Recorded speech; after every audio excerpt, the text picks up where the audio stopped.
Also da steht so die erste Seite steht Ogaden Youth and Students Union. Also da steht auf Englisch. Das heißt die Jugend von Ogaden. Also wir sind aus Ogaden. Und da steht die Flagge von Ogaden. Also die obere Flagge ist Ogaden, aus Ogaden, und die andere, ich weiß schon. Ja, das ist von Deutschland. So gibt es so eine Zweibarbier. Also die erste Seite steht, wo liegt Ogaden? Also Ogaden liegt zwischen Somalia und Äthiopien. Also so gibt ein bisschen Geschichte so, dass Ogaden früher war in Somalia und ab 1910 war in Äthiopien. Also wir sind jetzt offiziell in Äthiopien. Unterkolonie, so heißt es. Also wir sind in Kolonie, deswegen auch sind wir. Und die andere Seite steht dann verhungern, das ist die Hungersnot, was passiert in Ogaden und ganz Äthiopien. Also ich habe nicht so viele Informationen geschrieben, aber nur kurz.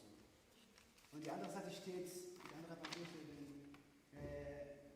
die Gefängnis, gibt so eine bekannte Gefängnis, heißt Ogaden.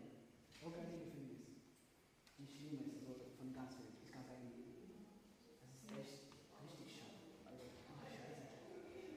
Und dann gibt es die andere Seite, keine internationalen Medien. Also in Ogaden, niemand darf dahin.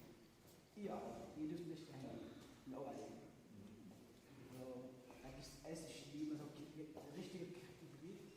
Und wenn Media kommt, dann ist halt einfach die ganze Welt. Die wollen das nicht. Und steht am unten, das steht die Vergewaltigung. Was die Türkische machen mit den Frauen, also meistens mit Frauen. Hallo! Und die mit Mädchen auch. Ist alles meine Kollege.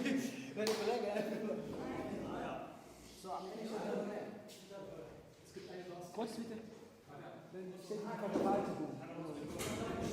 Was die Militär mit den Frauen machen.